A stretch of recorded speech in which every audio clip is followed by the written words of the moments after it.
제가 어렸을 때 교회 달력이나 혹은 집이나 교회에 걸려있는 액자를 통해서 예수님께서 목자의 모습으로 양떼를 돌보고 계셨던 모습을 종종 보았던 기억이 있습니다. 그림에서 보았던 예수님의 모습은 주로 하얀색 옷을 입으셨고 또 한쪽 어깨에 빨간 띠를 두르시고 반대쪽 허리까지 두건이라고 해야 되나요? 띠 같은 걸 두르셨던 모습으로 기억을 합니다. 예수님께서 요한복음 10장을 보면 자신을 선한 목자라고 소개하고 계십니다. 요한복음 10장 11절의 말씀을 제가 읽어보겠습니다. 나는 선한 목자라. 선한 목자는 양들을 위하여 목숨을 버리거니와. 아멘. 예수님께서 자신을 소개하시면서 자신과 그리스도인들 또 하나님의 백성들의 관계를 목자와 양들로 표현하신 말씀이죠. 그림이나 사진과 같은 이미지는 많은 장점이 있습니다. 많은 설명을 하는 것보다 한 장의 이미지가 더 효과적으로 내용을 표현하고 전달하는 도구가 될 수 있습니다. 예수님께서 목자가 되신다는 이 말씀도 본문을 통해서 말씀을 읽을 때보다 한 장의 사진 혹은 한 장의 그림을 통해서 맞아, 우리가 양떼처럼 이렇게 있을 때 예수님께서 우리 한가운데서 인도하시지 라는 이미지를 머릿속에 떠올리게 되죠. 하지만 이미지가 가진 단점도 있습니다. 이미지의 특성상 많은 내용을 압축해서 한 장의 그림이나 사진으로 간결하게 표현하기 때문에 한 가지 장면을 일반화시키는 경향이 있습니다. 예수님께서 목자의 모습으로 양들을 돌보시는 모습을 보면서 어떠한 사람들은 그 시대의 목자들이 다 그러한 모습이지 않았을까라는 생각을 합니다. 예수님처럼 깨끗한 하얀색 옷을 입고 또 뭔가 이 빨간색 띠를 두른 그런 모습이 그 당시의 목자들이 아니었을까 생각을 하게 되죠. 하지만 고대 사회에서 목자들은 존경받는 직업이 아니었습니다. 이러한 모습을 잘 보여주는 예가 한 가지 있는데요. 사무엘상 16장에서 어느 날 사무엘 선지자가 베들레헴에 있는 이새라는 사람의 집에 찾아갔습니다. 이새라는 사람이 누군지 그 이름이 생소한 분들도 계실 것 같습니다. 하지만 그의 막내 아들 다윗의 이름을 말씀을 드린다면 다윗의 아버지 이새를 말하는 거구나 라고 바로 이해하실 것 같습니다. 당시 사무엘 선지자는 이스라엘 민족을 대표하는 선지자였고 또한 영적인 지도자였습니다. 지역교회 목회자가 아니라 전국구 그런 영적인 지도자였습니다. 사무엘 선지자는 이새에게 그의 아들들을 데리고 와서 함께 하나님께 제사를 드리자고 초대를 했습니다. 나라에서 가장 영향력 있는 선지자가 자신의 집에 찾아와서 이새의 아들들을 초대해서 같이 하나님께 제사를 드리자고 하니까 이새의 마음이 얼마나 기대가 되었을까요? 혹시 사무엘 선지자가 우리 아들들에게 하나님의 말씀을 나타내고 또 예언의 말씀을 주시려는 건 아닌가? 우리 아들들 한 명 한 명에게 머리에 안수하면서 축복의 메시지를 또 축복의 기도를 해주려는 건 아닌가? 라는 기대가 있었습니다. 그래서 7 아들들을 집으로 불러들였어요. 그래서 얘들아, 사무엘 선지자 어르신께 잘 인사를 드려라 라고 말을 했죠. 사실 이새에게는 아들이 한 명 더 있었습니다. 조금 전에 말씀드렸던 막내 아들 다윗인데요. 이새는 왜 7명의 아들들만 집으로 불러서 사무엘 선지자에게 인사를 시키고 막내 아들 다윗은 열애를 시키면서 부르지 않았을까요? 이새는 막내 아들 다윗에게 들판에서 양을 돌보는 일을 맡기고 그의 7 형들만 사무엘 선지자가 초대한 자리에 불렀습니다. 왜 그랬을까요? 막내 아들 다윗이 가장 믿음직했기 때문에 그에게 가장 소중한 일을 맡겼던 것일까요? 그 시대의 문화를 잘 아는 학자들은 들판에서 양을 돌보는 일이 그 시대에 중요한 일이 아니었기 때문에 귀한 손님이 집에 왔을 때 7명의 형들은 다 아버지가 불러서 집으로 갔고 막내 다윗에게는 허드렛 일, 들판에서 양을 돌보는 일을 맡긴 것이라고 이해를 합니다. 예수님께서 탄생하신 누가복음 2장 본문은 베들레헴 들판에서 양들을 돌보고 있던 목자들의 모습이 등장하고 있습니다.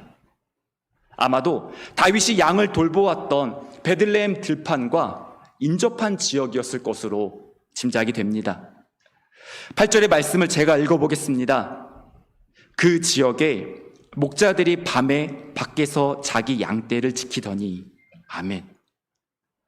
한밤중에 양들이 들판에서 잠을 자고 있는 동안에 목자들도 들판에 함께 누워서 교대로 잠을 자며 양들을 지켜야 했습니다. 목자들은 낮에만 양들을 돌보는 것이 아니라 밤에도 양들 곁에 머무르면서 차가운 이슬을 맞으며 양을 지켜야 했습니다. 왜냐하면 양들을 위협하는 사자나 곰, 이런 야생동물들의 습격은 낮과 밤을 가리지 않고 오히려 밤에 더 왕성하게 일어날 수 있기 때문에 목자들은 한밤중에도 다른 사람들이 다 쉬는 깊은 밤에도 긴장을 놓칠 수가 없었죠.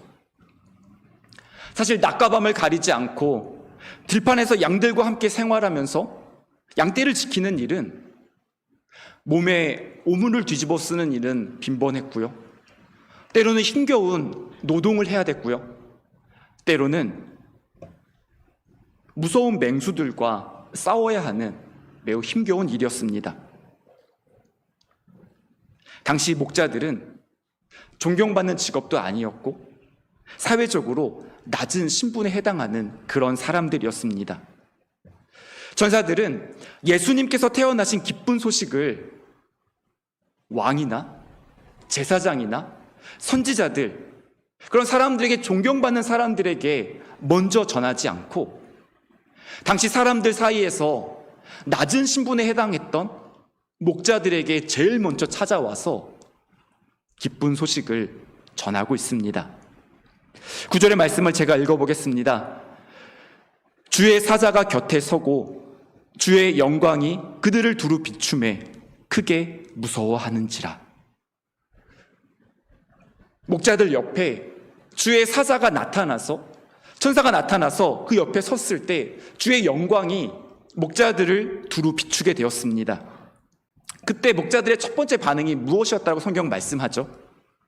크게 무서워했다고 말씀합니다. 우리가 지금 함께 예배하고 있는 이 자리 가운데 여러분들 중에서 어떠한 분들이 환상 가운데 천사의 모습을 본다면 여러분들은 드디어 천사를 만났군요 라고 기뻐하실 수도 있겠고, 웬만한 강심장이 아니라면 대부분 두려워하게 되죠. 천사를 보고 놀랬던 모습은 목자들만이 아니었습니다. 성전 안에 들어가서 나라와 민족을 대표해서 분향을 했던 제사장 사가랴도 마찬가지였습니다. 하나님께서 하나님의 뜻을 따라 세례 요한이 태어날 것을 알려주기 위해 천사 가브리엘을 사가랴에게 보내셨을 때 누가복음 1장 11절부터 13절까지는 이렇게 말씀합니다. 주의 사자가 그에게 나타나 향단 우편에 선지라. 사가랴가 보고 놀라며 무서워하니 천사가 그에게 이르되 사가랴여 무서워하지 말라. 예수님의 어머니 마리아의 반응도 마찬가지였습니다. 30절 말씀을 읽어보면 천사가 이르되 마리아여 무서워하지 말라. 내가 하나님께 은혜를 입었느니라. 아멘. 이쯤 되면 천사들도 알고 있었을 것 같습니다. 하나님께서 말씀하셔서 그 말씀을 전하기 위해 사람들에게 찾아갔을 때 사람들의 첫 번째 반응이 놀라는 것이다 보니까 사람들이 너무 놀라서 기절하지 않도록 안심시키는 일이 사람을 만나서 제일 먼저 해야 된다는 규칙이 아마도 천국에 있지 않았을까라는 상상도 해보게 됩니다. 하나님께서 사람들에게 천사를 보내시는 분명한 이유와 목적이 있습니다. 단순히 서프라이즈, 놀래키려고 천사들을 보내시는 게 아니고요. 분명한 이유와 목적이 있죠. 하나님의 뜻, 하나님의 말씀을 나타내기 위해서 하나님의 사자들, 천사들을 보내셨습니다. 오늘 본문 10절과 11절은 이렇게 말씀하죠. 천사가 이르되 무서워하지 말라. 보라, 내가 온 백성에게 미칠 큰 기쁨의 좋은 소식을 너희에게 전하노라. 오늘 다윗의 동네에 너희를 위하여 구주가 나셨으니 곧 그리스도 주시니라. 아멘. 우리를 구원하기 위해 예수 그리스도가 태어나신 기쁜 소식을 천사가 목자들에게 전해주었습니다. 목자들의 입장에서 잠시 생각을 해보겠습니다. 한밤중에 정체를 알 수 없는 뭔가 빛이 반짝반짝 빛나는 존재, 아마도 그 존재를 보면서 천사라고 이 목자들은 생각을 했던 것 같아요. 그 천사가 나타난 상황 자체만으로도 매우 두렵고 놀라운 광경이었습니다. 그런데 천사가 전해준 말씀이 더 놀라웠죠. 우리를 구원하기 위해 그리스도께서 태어나셨다는 큰 기쁨의 좋은 소식. 삶에 문제가 있고 또한 민족의 아픔이 있었던 이스라엘 백성들, 유대인들에게 이 큰 기쁨의 좋은 소식은 반갑기도 하면서 이게 대체 무슨 뜻인가 어리둥절했을 것으로 짐작이 됩니다. 또한 목자들은 그런데 그 엄청난 소식을 왜 나 같은 사람에게 전해주고 있지? 그러한 소식이라면 가서 왕에게 전하거나 제사장에게 전하거나 혹은 선지자에게 전해야 되는 거 아닌가? 왜 나 같은 목자에게 천사들이 찾아와서 이 엄청난 소식을 전해주고 있지? 머릿속에 수많은 의문이 떠올랐을 것 같습니다. 그럼 도대체 이 메시아, 예수 그리스도는 어떻게 알아볼 수 있단 말인가? 그런 궁금증도 있었겠죠. 그래서 목자들이 아기 예수를 알아볼 수 있도록 확실한 가이드라인을 천사가 제시하고 있습니다. 한밤중에 베들레헴 동네 이곳저곳을 돌아다니면서 혹시 예수라는 아이가 태어났나요? 이렇게 방황하지 않도록 분명한 말씀을 주었죠. 12절 말씀을 보면 너희가 가서 강보에 쌓여 구유에 뉘어 있는 아기를 보리니 이것이 너희에게 표적이니라 하더니, 천사가 알려준 예수 그리스도를 알아볼 수 있는 한 가지 분명한 표적, 분명한 사인은 구유에 누워있는 아기라고 말합니다. 베들레헴 마을에 들어가 보면 강보에 쌓여 구유에 누워있는 아기가 있는데 그 아기가 바로 예수 그리스도다라고 알려주었습니다. 예수님께서 이 땅에 오신 사건을 나타내는 징표가 많이 있을 텐데도 불구하고 천사는 왜 굳이 강보에 쌓여 구유에 뉘어있는 아기의 모습이 예수 그리스도의 표적이라고 말씀을 했을까요? 가축들의 먹이를 담는 그릇인 구유에 갓 태어난 아기가 누워있는 모습은 일반적이지 않았습니다. 아무리 옛날이라고 해도, 아무리 시골 마을이라고 해도 가축들의 침과 음식물 찌꺼기가 한쪽 구석에 여전히 남아있는 구유에 갓난 아기가 누워있는 모습은 전혀 안락하지도 않고 대단해 보이지도 않았습니다. 구유에 누워 계신 예수님의 모습, 어떻게 보면 초라해 보이기도 하고 가난을 상징하는, 결핍을 상징하는 그런 모습처럼 보이기도 합니다. 그러한 예수님의 모습이, 낮은 자리 가운데 오신 예수님의 모습이 예수님께서 그리스도라는 정체성을 나타내는 증표, 즉 표적이라고 말씀하고 있습니다. 표적이라는 말씀을 기록하고 있는 다른 성경을 찾아보면 대표적인 예가 요한복음 2장인데요. 예수님께서 가나 혼인 잔치에서 물을 포도주로 바꾸신 기적을 보여주고 있습니다. 11절에서 예수께서 이 첫 표적을 갈릴리 가나에서 행하여 그의 영광을 나타내시며 제자들이 그를 믿으니라. 아멘. 여러분 어떠신가요? 구유에 누워 계신 예수님의 모습을 표적이라고 누가복음은 말씀하고, 예수님께서 이 땅에 오셔서 물을 포도주로 바꾸셨던, 하나님의 놀라운 능력을 보이셨던 이 사건을 그리스도께서 이 땅에 오신 정체성을 나타내는 표적이라고 말씀합니다. 여러분 둘 중에서 어떠한 표적을 더 기다리시나요? 어떠한 표적이 예수님의 정체성을 더 드러낸다고 생각하시나요? 혹시 둘 중에 내가 좋아하는 표적만, 화려하고 뭔가 능력 있는 표적만 바라고 기대하고 있지는 않나요? 성경은 우리에게 예수님께서 이 땅에 오신 그 모습에 대해서 하나님이신 예수님께서, 신적인 권능을 가진 예수님께서 또한 가장 낮은 자리 가운데 찾아오셨다라고 말씀하고 있습니다. 당시 유대인들이 기대했던 메시아의 표적은 다윗 왕과 같은 막강한 힘과 능력을 가지고 로마로부터 독립해서 민족의 자유를 되찾는 것이었습니다. 정치적인 독립은 그 시대의 가장 큰 문제였고 유대인들에게 커다란 관심이었습니다. 어제는 8.15 광복절이었죠. 일본의 지배를 받고 있던 우리 조상들에게 가장 커다란 관심은 독립해서 자유를 되찾고 나라를 다시 찾는 문제였습니다. 한국도 다른 나라의 지배를 받았던 역사가 있기 때문에 이스라엘 백성들이 로마의 지배를 받아서 고통 가운데 있었던 시간들, 자유를 다시 찾고 싶었던 갈망을 충분히 이해할 수 있습니다. 한국에 처음 기독교가 전해졌을 때 정치적인 상황도 문제였지만 경제적으로 많은 사람들이 가난에 시달렸습니다. 그래서 먹고 사는 문제가 매우 중요한 기도 제목 중에 하나였습니다. 하나님의 도우심과 은혜가 추상적으로 나중에 죽음 이후에 천국 가는 것, 그것만이 아니라 지금 당장 가난을 극복하고 정치적인 문제가 안정되어서 자유를 다시 찾는 것을 통해 나타날 것이라고 기대하는 사람들이 많이 있었습니다. 우리가 살아가다 보면 현실적인 문제를 고려하지 않을 수 없습니다. 왜냐하면 우리는 세상을 등지고 살아가는 그리스도인이 아니라 세상 속에서 살아가는 그리스도인이기 때문입니다.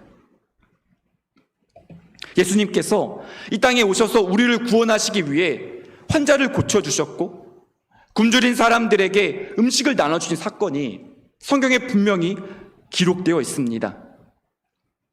예수님께서 당시 유대인들이 겪고 있었던 아픔에 공감하시고 그들의 슬픔을 위로하시면서 일상의 삶에 은혜를 베풀어 주셨습니다.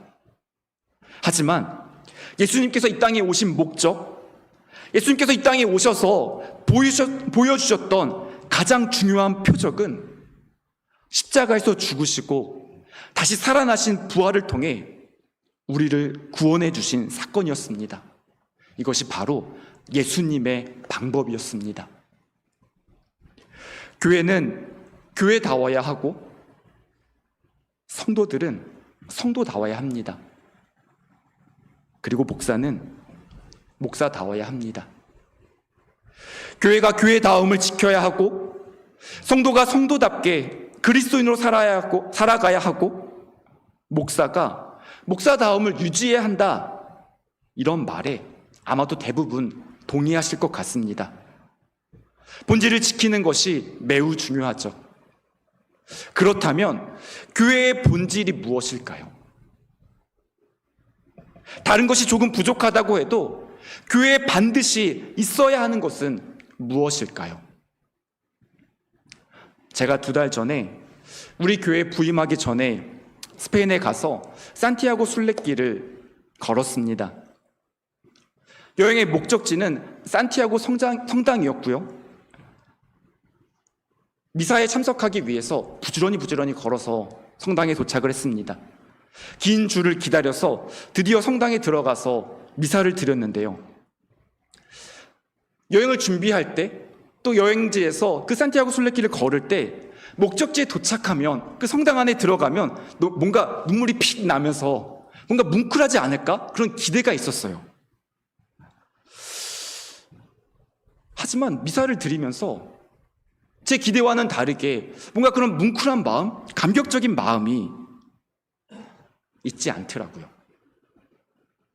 왜 그랬을까 생각해 보니까 저는 좀 한산한 그 성당 구석에 이제 앉아서 미사를 드릴 수 있을 거라 생각했는데, 한 30분 전에 갔는데도 불구하고 그 성당 안이 꽉 차 있는 거예요. 그러니까 앉을 수가 없어서 서서 있다가 너무 다리가 아파서 벽에 기대고 앉았습니다. 그러니까 너무 많은 사람들이 붐벼 있는 걸 보면서 제 마음이 좀 평안하기보다는 복잡하다 라고 느꼈고요. 또 하나는 조금 과하다 싶을 정도로 금과 화려한 장식으로 성당 안이 가득 채워져 있었습니다. 천장을 봐도, 벽을 봐도, 앞을 봐도 뭔가 번쩍번쩍하고 뭔가 으리으리한 거예요. 아마도 그런 압도적인 모습에 사람들이 하나님의 영광을 느끼지 않을까라는 그런 신학적인 모습이 담겨 있었던 것 같은데요. 그러한 모습을 보면서 마음 한편으로는 이것이 정말 교회의 본질인가? 하는 질문을 가졌습니다. 미국 상원의 채플 목회자였던 리처드 헬버슨 목사님이 했던 말을 몇 년 전에 어떤 뉴스에서 들었던 기억이 있는데요. 이렇게 말합니다. 교회는 그리스로 이동해서 철학이 되었고, 교회는 로마로 옮겨가서는 제도가 되었고, 교회는 그 다음에 유럽으로 가서 문화가 되었다. 마침내 교회가 미국으로 왔을 때 교회는 기업이 되었다.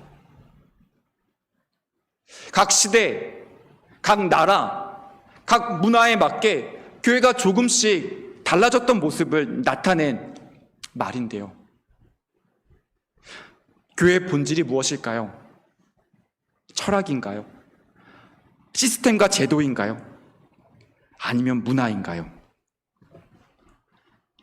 오늘 본문은 이 땅에 오신 예수님께서 강보에 쌓여 구유에 누워 계신 모습을 보여주면서 우리가 회복해야 하는 기독교의 본질, 하나님을 믿는 신앙의 본질이 무엇인지 나타내고 있습니다. 크고 웅장한 건물이 교회의 본질이 될 수 없고, 하나님의 은혜로 우리가 성공하고 이 땅에서 우리의 목소리를 드러내는 것이 성도의 본질이라고 말할 수 없습니다. 어떠한 분위기나 제도 역시 교회의 본질이라고 말할 수는 없죠. 비록 예수님께서 계신 곳이 구유, 지난주에 제가 말씀드렸던 것처럼 지금 우리의 언어로 표현한다면 가라지에 찾아오신 예수님의 모습이라고 할지라도 예수님께서 머물러 계신 곳이 교회이고, 예수님께서 걸어가신 십자가의 길이 우리가 배우고 또한 회복해야 하는 신앙의 본질입니다. 십자가를 잃어버리면, 십자가의 정신, 예수님의 낮아짐의 정신을 잃어버리면 교회는 본래의 사명을 잊어버리게 됩니다. 예수님께서 당시 유대 사회에서 사회적으로 낮은 신분에 해당했던 목자들에게 예수님께서 이 땅에 찾아오신 큰 기쁨의 좋은 소식을 가장 먼저 전해주신 장면도 하나님의 관심이 어디에 머물러 있는지를 잘 나타내고 있습니다. 예수님께서 이 땅에 오셔서 소외된 자들, 가난한 자들, 연약한 자들을 찾아다니시면서 복음을 전하시고 그들에게 하나님의 나라를 나타내 주신 그 모습이 오늘 본문에도 잘 드러나 있습니다. 13절을 보면 호련히 수많은 천군이 그 천사와 함께 하나님을 찬송하였다라고 말씀합니다. 한번 이런 장면을 상상해 봤어요. 아주 커다란 공연장에 가난한 사람들, 소외된 사람들, 사회적으로 실패했다고 생각되는 사람들 몇 명이 가운데 앉아 있는 거예요.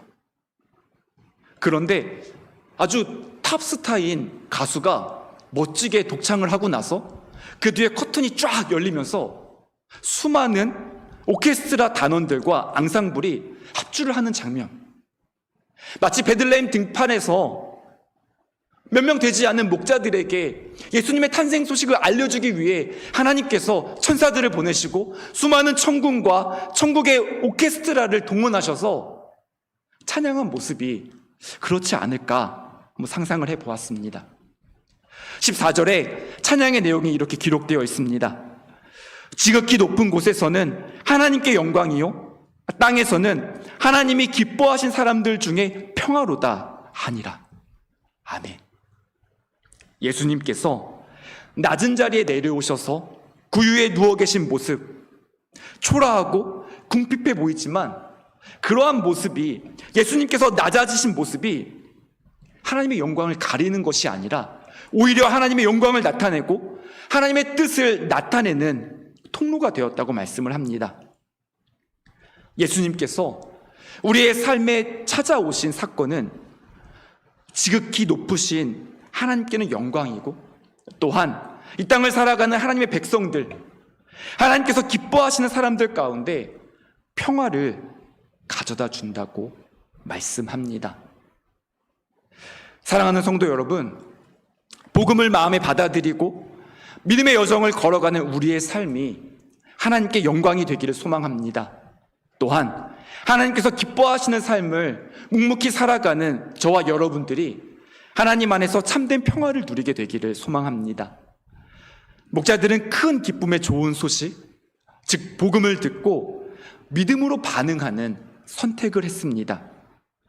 복음을 듣고 반응했던 목자들의 모습을 한번 살펴보도록 하겠습니다. 16절을 제가 먼저 읽어보겠습니다.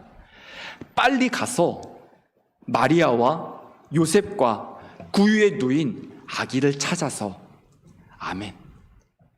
가장 먼저 복음을 들었던 목자들은 지체하지 않았습니다. 나중에 시간이 되면 그 말씀이 맞는지 아닌지 한번 가보지 아니었고요. 빨리 가서 그 즉시 결단하며 자리에서 일어나서 말씀 앞에 반응했습니다. 말씀을 따라 예수님을 찾아 길을 나섰습니다. 그리고 예수님을 드디어 만나보게 되었습니다. 목자들이 예수님을 알아볼 수 있었던 결정적인 이유는 말씀을 따라서 표적을 기억했기 때문입니다. 천사가 분명히 구유에 누인 아기가 예수 그리스도다라고 말씀해 주었는데, 만약 목자들이 그래도 내 생각에는 구유에 누인 아기 말고 좀 그래도 좋은 집에 태어난 아기가 예수겠지라고 생각했다면 목자들은 엉뚱한 곳을 갔겠죠. 목자들이 자기의 생각, 그 당시 사람들이 가지고 있었던 고정관념, 일반적인 상식을 의지하지 않고 하나님의 말씀을 따라서 하나님의 말씀을 기억했을 때 예수님을 알아보게 되었습니다. 이어서 17절을 보면, 보고 천사가 자기들에게 이 아기에 대하여 말한 것을 전하니 라고 말씀합니다. 목자들은 천사를 통해 들었던 하나님의 말씀을 자신들의 두 눈으로 확인하고 보는 것으로 끝나지 않고 그 말씀을 다른 사람들에게 증거하는 사명을 감당했습니다. 우리가 먼저 하나님의 은혜를 경험했다면, 우리가 먼저 하나님의 사랑을 깨달았다면 그 하나님의 은혜와 사랑을 우리 마음 가운데 가두어 두는 것이 아니라 이제는 우리의 가족과 주변 사람들과 세상 가운데 하나님의 은혜와 사랑을 증거해야 합니다. 이것이 바로 교회의 사명이고 교회의 본질입니다. 오늘 아침까지 청년부 수련회가 진행이 되었습니다. 여러분들께서 기도해 주신 덕분에 은혜롭게 수련회를 잘 마쳤고요. 지난 주일에 시작했던 여름 성경학교가 다음 주일까지 이어집니다. 우리가 밖에 나가서 복음을 전하고 지역사회를 섬기는 것도 매우 중요하고요.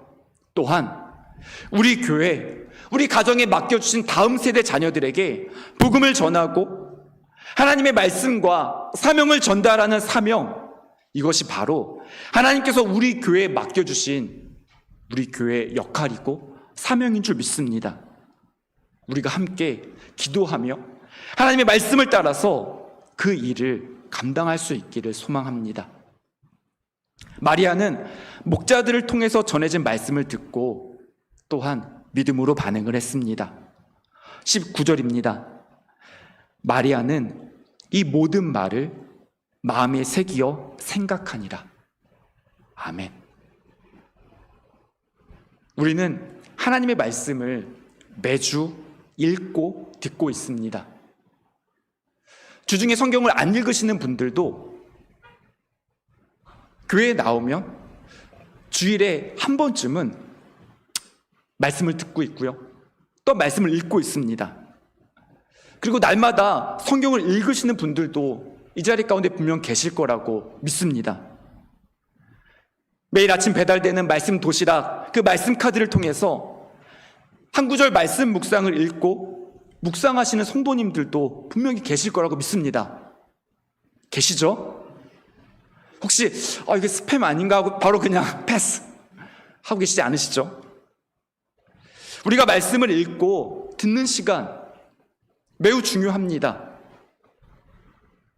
그리고 그것만큼이나 중요한 것은 그 말씀을 흘려보내지 않고 기억해서 마음에 곰곰이 되새기며 간직하는 노력입니다. 말씀을 여러 번 읽을 수도 있고 말씀을 노트에 옮겨 적는 필사도 하나의 방법이죠. 또한 말씀을 기억하기 위해 암송하는 것도 매우 중요한 방법입니다. 왜 우리는 말씀을 한 귀로 듣고 한 귀로 흘려버리면 안 될까요? 왜 우리는 말씀을 우리 마음 가운데 새기면서 생각하고 곱씹어야 될까요? 그것은 바로 하나님께서 하나님의 뜻을 나타내는 도구로 말씀을 사용하시기 때문입니다. 우리가 하나님의 뜻을 깨닫고 하나님의 뜻을 분별하기 위해서는 우리에게 분명한 기준, 말씀이 필요합니다. 하나님께서 마리아에게 예수님을 양육하는 사명을 맡겨주셨지만 만약 마리아가 하나님의 뜻을 깨닫지 못했다면 자신의 생각, 자신의 스타일, 자신의 판단을 앞세우면서 인간적인 방법으로 예수님을 양육하려고 하지 않았을까요? 우리가 말씀을 기억해야 하는 이유는 말씀을 통해 하나님께서 하나님의 뜻을 저와 여러분들에게 보여주셨기 때문입니다. 마지막으로 20절을 보면 목자들은 자기들에게 이르던 바와 같이 듣고 본 그 모든 것으로 인하여 하나님께 영광을 돌리고 찬송하며 돌아갔다라고 말씀합니다. 하나님의 은혜를 경험하면서 큰 기쁨의 좋은 소식을 들었던 천사를 통해 들었던 목자들은 하나님의 말씀이 이 땅 가운데 이루어지는 감격을 경험했습니다. 그리고 각자 자신의 삶으로 돌아가기 전에 주일 예배가 끝나고 다시 한 주간의 삶을 시작하기 전에 하나님께 영광을 돌리며 하나님을 찬양하는 삶을 살아갔다라고 말씀을 하고 있습니다. 오늘은 성탄 주일이 아닙니다. 그래서 어쩌면 여러분들 중에 이 성탄 찬송을 이 더운 무더운 여름에 왜 부르지? 라고 의아하신 분이 계실지도 모르고요.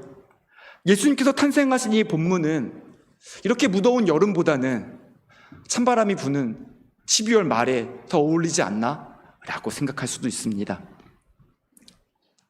하지만 예수님께서 이 땅에 오신 큰 기쁨의 좋은 소식은 어떠한 특정 계절에만 어울리는 어떤 1년에 한 번만 우리가 경험할 수 있는 기쁨이 아니라 우리의 삶 가운데 찾아오신 예수님을 만나는 통로이고 하나님께 영광을 돌리며 하나님을 찬양하는 귀한 말씀인 줄 믿습니다. 낮은 자리 가운데 찾아와 주셔서 아무런 자격이 없는 또 아무런 공로가 없는 목자들에게 큰 기쁨의 좋은 소식을 전해주신 하나님의 은혜와 평안이 사랑하는 오타와 한인 장로교회 모든 성도님들에게 함께하기를 소망하고요. 내일부터 시작된 한 주간의 삶이 하나님께 영광 돌리고 우리가 기쁨으로 하나님을 찬양하는 그런 복된 믿음의 여정이 되기를 소망합니다.